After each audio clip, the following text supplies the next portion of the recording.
Merci beaucoup d'être des nôtres. Merci de votre patience. Alors que l'on met les choses en place, eh bien, comme c'est le cas pour toutes les approches novatrices, il y a des petits pépins, mais tout finit par s'arranger. Alors, je vais commencer par céder la parole avec l'équipe qui nous occupe de l'interprétation pour que vous sachiez comment vous prévaloir des services d'interprétation. Alors, je leur cède la parole. Rachel, je vais intervenir. Bonjour tous, je m'appelle Anne Miller à la Banque alimentaire d'Ottawa. Si vous voulez entendre nos séances aujourd'hui en français, veuillez aller en bas d'écran. Si vous regardez en bas d'écran, il y a une barre navigatrice. Vous verrez qu'il y a des icônes, y compris clavardage. Et dans un cas, on voit interprétation. Il suffit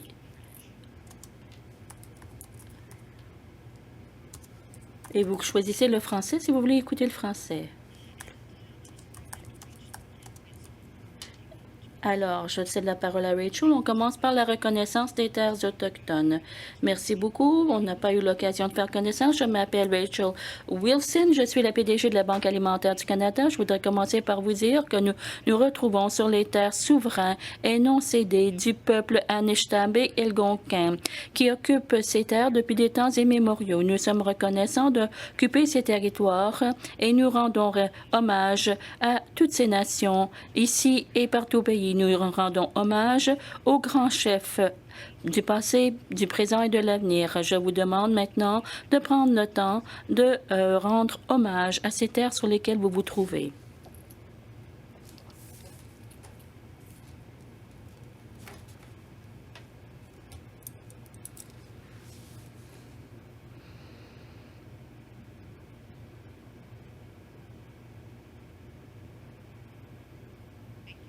Merci beaucoup.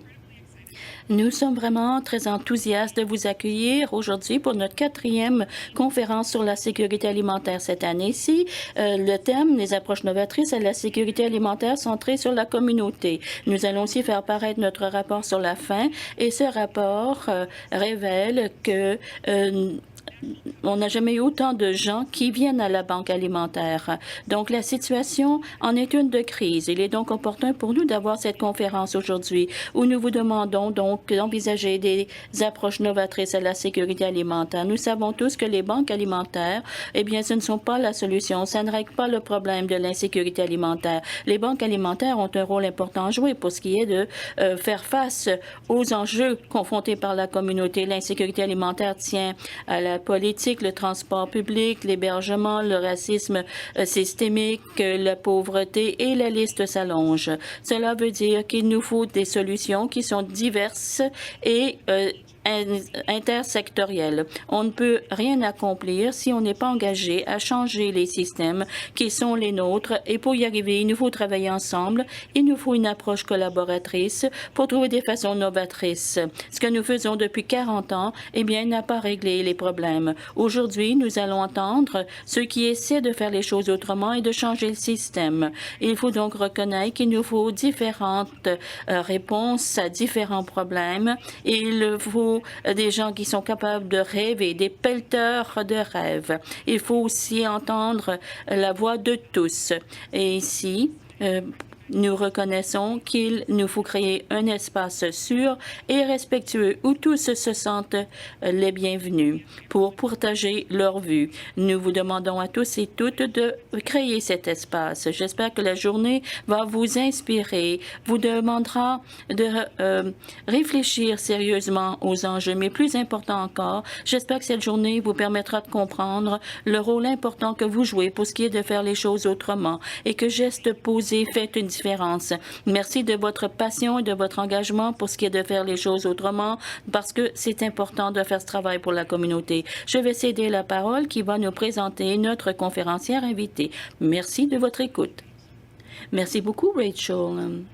Nous sommes vraiment ravis d'accueillir Katie Martin comme conférencière invitée aujourd'hui. Katie a consacré ses efforts à la recherche sur la sécurité et l'insécurité alimentaire en abandonnant les transactions à court terme au profit de solutions holistiques et centrées sur la personne.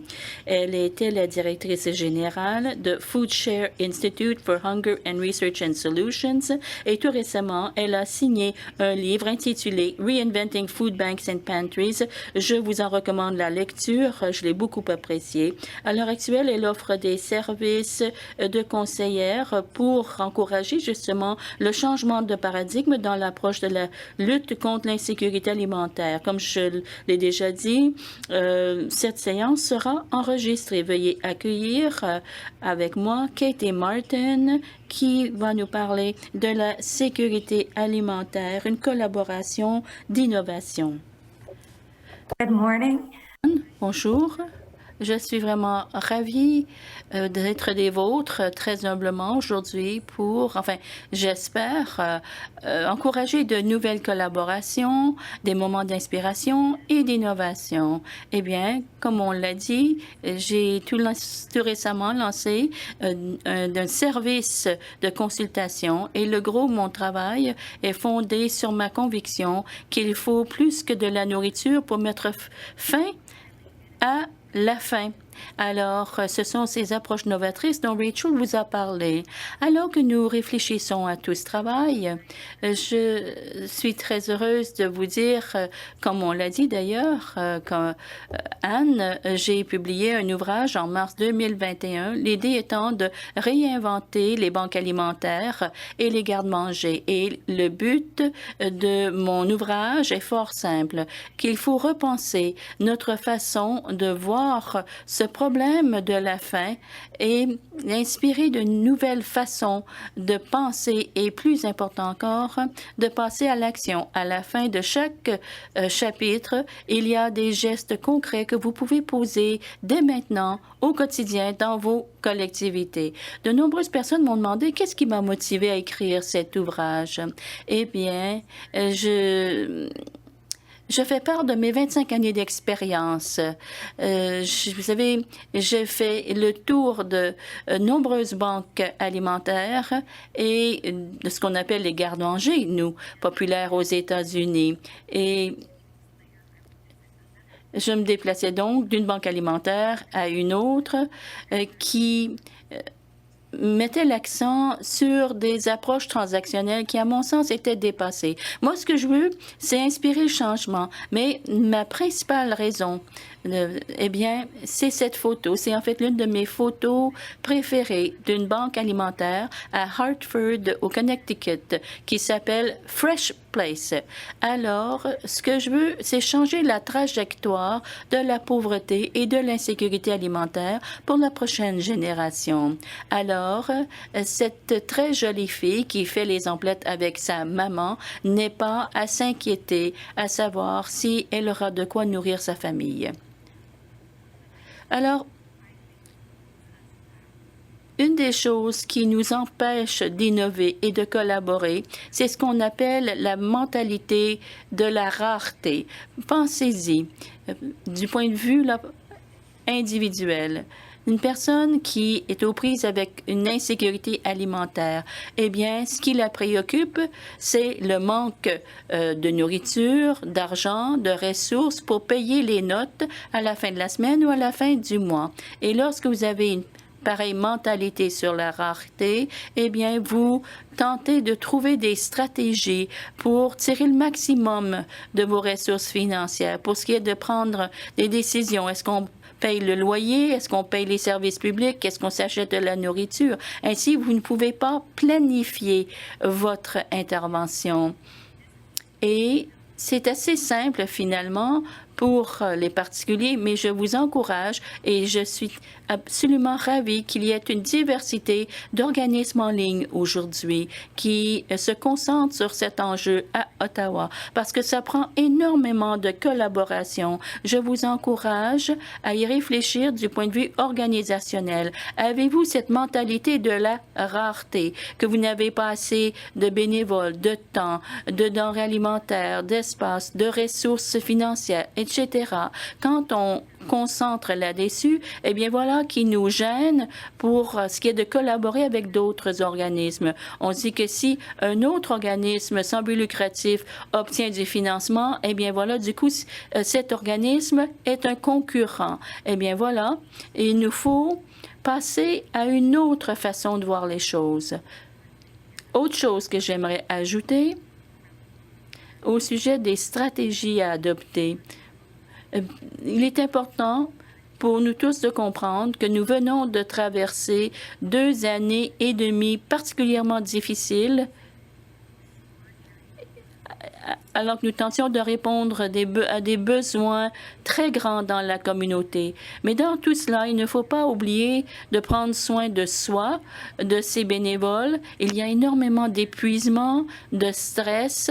Alors prenez le temps de bien prendre soin de vous-même et de vos équipes. Alors, comme Anne vous l'a dit, le gros de mon travail porte sur la promotion d'un changement de paradigme. Et par là, j'entends passer de la rareté à l'abondance. Cesser de mettre l'accent sur la distribution d'urgence pour privilégier l'habilitation. Passer des approches transactionnelles aux approches transformationnelles. Alors, ce travail est tellement important si on pense à combien il nous a fallu changer notre façon de faire les choses en raison de la COVID-19. Nous avons tous eu à sortir des sentiers battus. Alors, le moment est tout indiqué pour le changement. Très souvent, je décris comment nous, dans le système caritatif des denrées alimentaires, faisons du bon travail. Mais nous pouvons faire plus encore. Il est temps pour nous de transformer qui nous sommes. Alors, il s'agit des 3 C, la règle des 3 C. Je vais vous donner quelques exemples pour ce qui est de créer une culture d'accueil à même vos banques alimentaires, à même vos programmes, afin d'offrir un choix dans la dignité pour ce qui est aussi de multiplier les liens avec d'autres ressources communautaires. Et c'est pour ça que je suis tellement content qu'il y a des organismes différents en ligne aujourd'hui. Quand on pense à ces programmes d'alimentation dans la communauté, eh bien, de quoi ça a l'air lorsque les gens arrivent à votre porte? Ce que l'on veut, c'est une culture d'accueil. Il y a de nombreux exemples que je peux citer pour ce qui est de créer une culture qui n'en est pas une de stigmatisation et de gêne. L'idée est d'habiliter les gens pour qu'ils se sentent fiers de s'adresser à vous. Donc, c'est une question de service à la clientèle, d'accueil. Très souvent, le langage que vous utilisez sur vos sites web, affiches, panneaux de signalisation, est-ce que vous mettez l'accent sur l'accueil et la fortitude? Comment dans les travaux que vous faites, est-ce que vous offrez de la formation à vos bénévoles, à vos employés, pour qu'ils comprennent comment les traumatismes sont ceux vécus par ceux qui demandent de l'aide. Une culture d'accueil, c'est aussi vos heures de service. Est-ce que ces heures de service sont plus pratiques pour vous ou pour vos bénévoles? Cette photo à la gauche, eh bien, c'est un petit garde-manger dans la Caroline du Nord, ici aux États-Unis. Pendant l'été, ils avaient des tables sur lesquelles ils déposaient des fleurs pour que les gens puissent se servir. L'idée étant de créer un espace d'accueil qui est digne, où l'on partage l'abondance des ressources communautaires. Moi, je crois fermement au choix, permettre aux gens de magasiner leur denrées comme s'ils allaient chez l'épicier. Nous savons très bien qu'en raison de la COVID, il nous a fallu, en raison de la COVID, dis-je, de tout pré-emballer et de distribuer par opposition, permettre aux gens de se servir. Eh bien, nombreux sont les programmes qui veulent magasiner pour le repas. Voici une citation. Il n'y a pas de substitut au choix de leur nourriture parce qu'ils n'y songent pas comme étant une pensée, mais plutôt comme un magasinage. Alors, ce dont nous avons passé récemment, c'est d'être plus clair quant aux différents niveaux de choix. Alors, plutôt que de le percevoir comme étant oui ou non, soit que vous ayez un sac déjà préparé ou vous offrez un choix. Alors, c'est plus nuancé.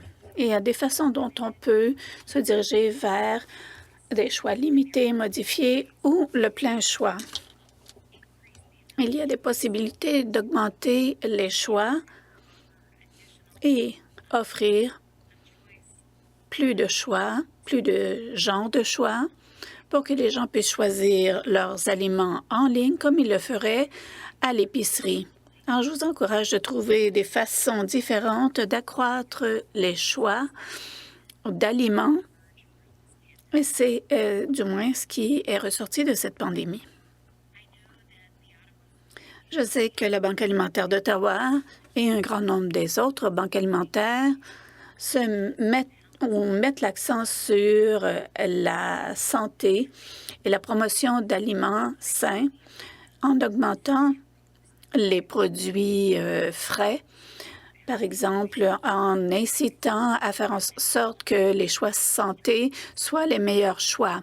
Il y a des stratégies portant sur les politiques alimentaires, créer des systèmes pour faire en sorte que ce soit plus simple pour les gens de choisir des aliments sains et de changer l'environnement dans la banque alimentaire pour que ça ressemble davantage à un marché extérieur ou un marché agricole en donnant au-delà des aliments transformés.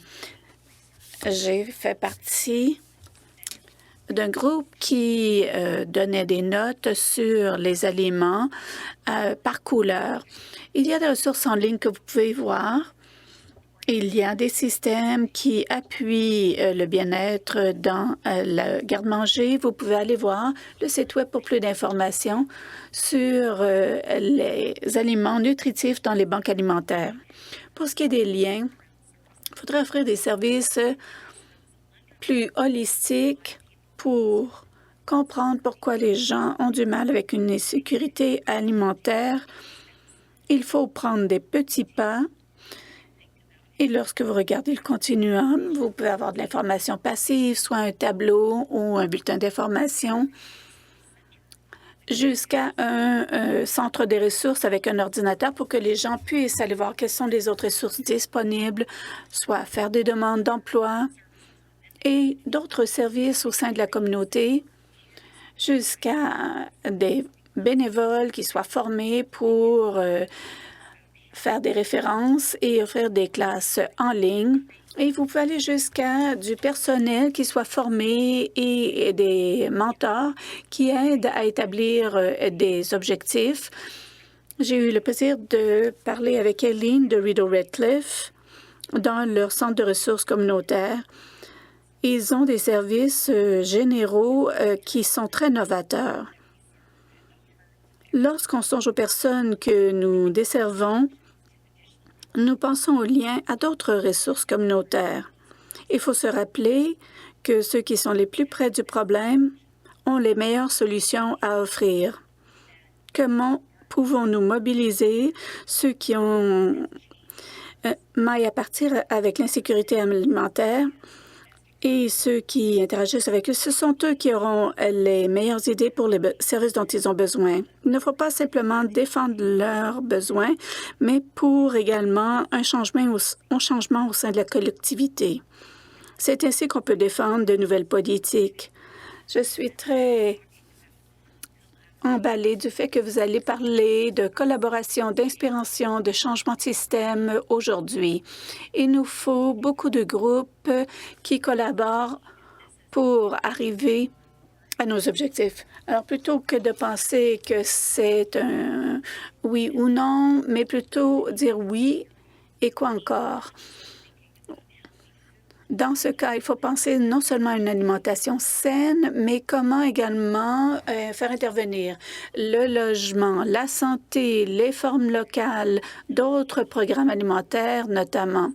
Comment mobiliser le secteur des emplois pour que les gens puissent être formés, afin que les gens n'arrivent pas simplement à joindre les deux bouts aujourd'hui, mais puissent avoir des objectifs futurs. Ils pourront ici acquérir des compétences. Si on peut aider les gens à avoir de meilleurs emplois et de l'éducation, concentrons-nous sur les services de garde et le transport pour qu'ils puissent atteindre leurs objectifs. Et enfin, mais non le moindre, eh bien tout cela est relié aux politiques, aux lois et aux systèmes qui font en sorte que ce soit plus facile pour les gens de se dépasser. Alors, je vous encourage à songer à ce qui vous a déclenché des idées pendant la présentation, pendant laquelle vous avez pensé, voilà, il y aurait des mesures à prendre. Alors, je vais maintenant vous céder la parole pour des questions. Vous avez mes coordonnées en bas de page. Je suis au Connecticut, juste au sud de vous. Thank you so much, Katie. Merci beaucoup, Katie. Nous avons un peu de temps pour des questions. J'inviterai Lauren Welliner, qui va surveiller le clavardage pour voir quelles sont les questions qui sont apparues pendant votre présentation. Merci, Anne. Je suis en train d'ouvrir la fenêtre de clavardage. Il y avait une question pour vous, Katie. Quelqu'un nous a demandé si vous seriez prête à envoyer vos diapos de la présentation. Alors, elle semble hocher de la tête pour dire oui. Alors, c'est la seule question jusqu'à maintenant. Nous allons attendre encore 30 secondes pour voir si quelqu'un est en train de rédiger une question. Alors, j'ai une question de Sid. Ah oui, nous avons quelques questions qui arrivent en ce moment. Est-ce que le gaspillage alimentaire serait une réponse à l'insécurité alimentaire? C'est une excellente question. C'est ainsi que la Banque alimentaire a été créée, parce qu'on se préoccupait du gaspillage alimentaire. Et de façon simultanée, on se disait qu'au lieu de gaspiller les aliments, cela pouvait être donné aux gens dans le besoin. Il faut se pencher sur la durabilité environnementale. Il ne faut donc pas gaspiller les aliments, dis-je, pour les gens qui en ont besoin. Vous savez, nous produisons beaucoup d'aliments, beaucoup de nourriture, et la quantité de gaspillage est souvent reliée aux calories qui ne sont pas très saines, qui ne sont pas bonnes pour les gens. Alors, je crois que le gaspillage est une partie de la solution, mais pas la solution complète. Merci, Katie. J'ai quelques questions pour vous. Christine se demande ce qu'il en est de la littératie alimentaire et les compétences en emploi. Si nous songeons au problème de l'insécurité alimentaire qui est fondée dans la pauvreté, eh bien, nous voulons habiliter les gens à acquérir les compétences et la formation dont ils ont besoin pour avoir un meilleur emploi, plus rémunérateur. C'est pourquoi nous avons travaillé avec des banques alimentaires ici aux États-Unis et nous avons des partenaires en emploi, soit par l'entremise de collèges communautaires ou par d'autres partenaires, pour voir quels sont les bons emplois rémunérateurs disponibles dans la collectivité qui sont en train d'embaucher. Et ces entreprises qui ont besoin d'employés compétents. Alors, comment peut-on jumeler les personnes qui viennent à la Banque alimentaire à ces entreprises? Alors, ils ont mise sur l'établissement des relations. Alors, nous pouvons ici jumeler les gens qui cherchent des emplois à des emplois rémunérateurs. Merci beaucoup. C'est tout le temps que nous avons pour les questions aujourd'hui. Si vous avez d'autres questions, veuillez nous les envoyer et je tenterai d'obtenir des réponses pour vous. Cela nous amène à la fin de cette séance. Alors, ça a été une séance très riche. Merci beaucoup, Katie. Toutes vos idées qui ouvrent des possibilités qui nous aident à aller au-delà de cette mentalité de la rareté à laquelle nous sommes à laquelle nous avons toujours recours en général. Alors, merci pour votre inspiration. We will. Eh bien, la prochaine séance est la séance Lightning Round. Nous vous verrons à cette séance. Merci.